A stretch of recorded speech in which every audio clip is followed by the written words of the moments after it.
Hello guys. तो चलिए इस वीडियो में हम लोग देखेंगे सेट टाइम आउट और क्लियर टाइम आउट क्या है। तो चलिए शुरू करते हैं। सबसे पहली चीज़ ये दिखाने के लिए मैं आपको एक मॉडल बना के दिखाता हूँ। मॉडल यानी आपने वेबसाइट्स पे अगर काम किया है तो आपको पता होगा बूटस्ट्रैप में जो मॉडल होता है, जो हम लोग बटन पे क्लिक करते हैं जो पॉपअप खुलता है उसको मॉडल कहते हैं। तो वैसा कुछ अब थोड़ा CSS में HTML CSS बनाएंगे।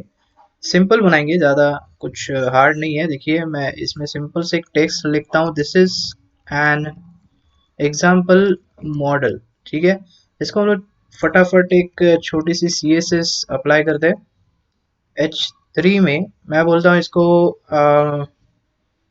सबसे पहले तो बैकग्राउंड अप्लाई करेंगे, इसको CCC। उसके बाद इसकी फॉन्ट साइज जो है थोड़ा 50 पिक्सल्स करते। फिर मैं बोलता हूँ पैडिंग 50 पिक्सल्स रखते। और बॉर्डर सॉलिड। ठीक है, बस इतना काफ़ी है। इसको थोड़ा देख लेते हैं ये दिखता कैसे है अपना। यहाँ पर देखिए कुछ ऐसा दिखेगा। चलो एक टेक्स्ट सेंटर भी दे देता हूँ मैं, टेक्स्ट अलाइन सेंटर। और मैक्स विड्थ भी अप्लाई कर लेते हैं। ठीक है, इसको मैं चलिए 500 अंदाज़ा दे रहा हूँ मैं। Okay, 500 pixels. और यहाँ पर मैं रिफ्रेश कर दूँ, देखिए कुछ ऐसा आपको दिखाई देता है। ये जो मॉडल है यहाँ पर सेमीकोलन। ओके, तो मैं कहना क्या चाह रहा हूँ, और एक चीज रहेगी, इसको सेंटर में लाने के लिए हम लोग लिखते हैं क्या, मार्जिन 0 ऑटो। ठीक है, या फिर ऑटो। तो ये आपका सेंटर में कुछ ऐसा मॉडल दिखने वाला है। तो मैं कहना क्या चाह रहा हूँ कि ये मॉडल जो है, अगर भी आपने वेबसाइट्स पे देखा रहेगा, जब भी आपकी वेबसाइट जब लोड होती है तो 3-4 सेकंड के बाद या फिर 5-10 सेकंड के बाद एक मॉडल पॉपअप आ जाता है एडवर्टाइजमेंट का। तो वैसा कुछ आपको बनाना है, तो वो हम सेट टाइम आउट के साथ बना सकते हैं। तो इसमें मैं आपको बताऊंगा सेट इंटरवल और सेट टाइम आउट में डिफरेंस क्या है। तो पहली चीज हम लोग क्या करेंगे, ये चीज बनाने के लिए हम लोग सेट टाइम आउट देखेंगे पहला क्या है। तो सेट टाइम आउट देखिए, इसको लिखा जाता है टी कैपिटल और बाकी सब स्मॉल है और पैरेंथेसिस। ये भी दो पैरामीटर्स लेता है, ये एक फंक्शन लेता है और दूसरा मिली सेकेंड्स लेता है। तो चलिए जो मैं बनाने वाला हूँ वो एक फंक्शन में बनाना है मुझे। तो उस फंक्शन लिखते हैं हम लोग, क्या लिखेंगे, चलिए शो मॉडल लिखते हैं। ठीक है, और ये मैं 3 सेकेंड्स के बाद मुझे दिखाना है, इसलिए मैं 3000 मिली सेकेंड यहाँ पर दे रहा हूँ। ठीक है, इतना क्लियर हो गया। अब इसके लिए जो शो मॉडल नाम का जो फंक्शन है वो मैं यहाँ पर बनाता हूँ। कॉन्स्ट लिखना है शो मॉडल, और यहाँ पे sorry equal to arrow function. ठीक है, अब इसमें मैं क्या कर रहा हूँ, इसमें ये चीज़ मेरी आनी चाहिए जो यहाँ पर मैंने लिखा है H3 का जो मॉडल है, ये मैं 3 सेकंड के बाद मुझे दिखाना है। ठीक है, अभी फिलहाल तो आपको सामने दिख रहा है बिकॉज यहाँ पर HTML है सिंपल सा, यहाँ पर आपने CSS लिखी हुई है। अब इसको मैं थोड़ी देर के बाद चलिए इसको नन ही कर देते हैं, मैं डिस्प्ले CSS से नन कर देता हूँ। ठीक है, तभी आपको ये कुछ दिखाई नहीं देगा। अब मैं क्या बोलता हूँ कि मुझे 3 सेकंड के बाद ये वाला मॉडल चाहिए। तो इसलिए मैंने सिंपल सा फंक्शन लिख दिया, और यहाँ पर मैं लिखूंगा डॉक्यूमेंट डॉट। इस बार हम लोग क्वेरी सिलेक्टर यूज करेंगे, आप कोई भी यूज कर सकते हो, ऐसी कोई बात नहीं है। तो इस क्वेरी सिलेक्टर में मैं चाहता हूँ जो H3 है। ओके, क्वेरी सिलेक्टर मैंने आपको नहीं बताया, मुझे पता है। ये मैं डॉम के ट्यूटोरियल्स में आपको सारी चीज़ें बताने वाला हूँ, फिर भी फिलहाल क्वेरी सिलेक्टर क्या करता है, ऊपर से लेके नीचे तक पहला उसको जो H3 मिलता है वो पकड़ता है और वो आपको इसमें दे देता है। ठीक है, तो ये सिलेक्ट करता है जनरली, मतलब कहने का मतलब है सिंपली कि ये एलिमेंट जो है HTML का H3, ये सिलेक्ट करने के लिए काम आता है। तो मैंने इसको सिलेक्ट कर लिया H3, और मैं यहाँ पर क्या लिखता हूँ, style dot display equal to, मैं बोलता हूँ इसको फिलहाल ब्लॉक करते हैं। ठीक है, ये जो चीज़ है डॉट स्टाइल डॉट डिस्प्ले, इस तरह आप जावास्क्रिप्ट में CSS अप्लाई कर सकते हो, ये भी मैं आगे बताऊंगा।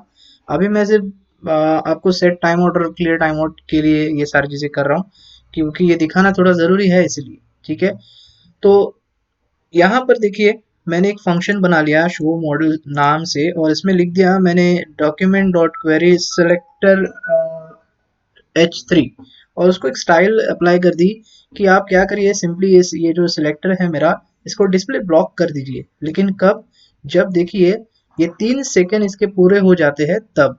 तो पहले मैंने क्या कर दिया, यहाँ पे इसको डिस्प्ले नन कर दिया और यहाँ पर उसको सेट टाइम आउट में डाल दिया कि आप 3 सेकंड के बाद ही दिखेंगे यहाँ पर। ठीक है, अब जैसे मैं रिफ्रेश करता हूँ तो देखिए गिनेंगे 1, 2 और 3। देखिए तीसरे सेकंड पे आपका मॉडल दिखाई देने लगता है। सिंपल है। तो ये काम करता है सेट टाइम आउट। इसमें आप फंक्शन डाल सकते हो और उस फंक्शन को कभी आपको रन करना है उसके मिली सेकेंड यहाँ पर डालने हैं। सिंपली इतना काम करता है। सिंपल हमारा क्या, सेट टाइम आउट फंक्शन। अब मान लो कि मुझे ओके 3 सेकंड में आ रहा है, लेकिन मुझे 3 सेकंड के पहले ये नहीं चाहिए। ठीक है, ऐसा कुछ आपको करना है तो इसके लिए मैं और एक चीज बताता हूँ। इसके लिए होता है क्लियर टाइम आउट। ठीक है, तो लेकिन ये क्लियर टाइम आउट मैं यहाँ पर नहीं लिखूंगा, मैं इसको एक बटन पे डाल देता हूँ। ठीक है, यहाँ पर एक बटन बनाएंगे हम लोग। यहाँ पर मैं बटन बनाता हूँ, बोलता हूँ क्लियर करिए। तो जैसे मैं इसको रिफ्रेश करता हूँ, देखिए ये बटन जब क्लिक होगा तो ये बटन पे क्या होगा, ये आएगा नहीं। मतलब आपको एक चीज करनी पड़ेगी, लेकिन ये 3 सेकंड के पहले इस बटन पे क्लिक करना पड़ेगा, तभी ये नहीं आएगा। अगर 3 सेकंड के बाद किया तो 3 सेकंड में तो आने ही वाला है, बाद में क्लिक करके उसका कुछ फायदा नहीं होगा। तो ये बात आपको ध्यान में रखनी है। ठीक है, तो इसको करना क्या है, सिंपली यहाँ पर लिखना है ऑन क्लिक इवेंट लिखनी है और यहाँ पर क्लियर टाइम आउट लगा। ठीक है, क्लियर टाइम आउट लगा दिया मैंने और इसको मैं एक वेरिएबल डाल देता हूँ x नाम से। और वो जो वेरिएबल है यहाँ पर मैं सेट टाइम आउट उसमें डाल देता हूँ।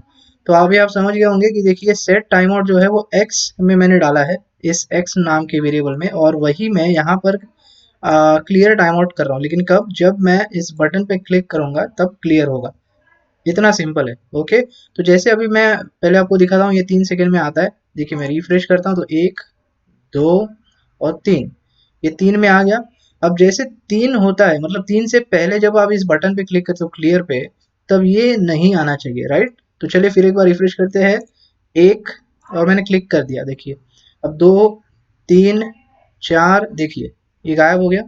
तो इसी को कहा जाता है, मतलब क्लियर टाइम आउट कुछ ऐसे काम करता है। अगर आपको वो जो फंक्शन रन हो रहा है 3 सेकंड के बाद, तो उसके पहले आपको यहाँ पर क्लिक करना है अगर आपको स्टॉप करना है तो ये जस्ट सिंपली ऐसा कुछ होता नहीं है, सिंपली आपको समझाने के लिए मैंने ये सारी चीज़ें की हैं यहाँ पर, क्लियर टाइम आउट। तो ऐसा कुछ आपके कोड में या फिर आपके प्रोजेक्ट में ऐसे कोई चीज़ें आती है तो आपको इजीली समझ में आ जाएगा कि क्लियर टाइम आउट कब यूज़ करना है और सेट टाइम आउट कब यूज़ करना है और इंटरवल वगैरह सारी चीज़ें। ओके गाइस, तो आई होप आपको ये समझ में आया है। अगर फिर भी कुछ समझ में नहीं आ रहा तो मुझे आप कमेंट बॉक्स में पूछिए, उसका आंसर आपको मैं ज़रूर दूंगा। तो इस वीडियो में इतना ही गाइस, मिलते हैं अगले वीडियो में। Thanks for watching.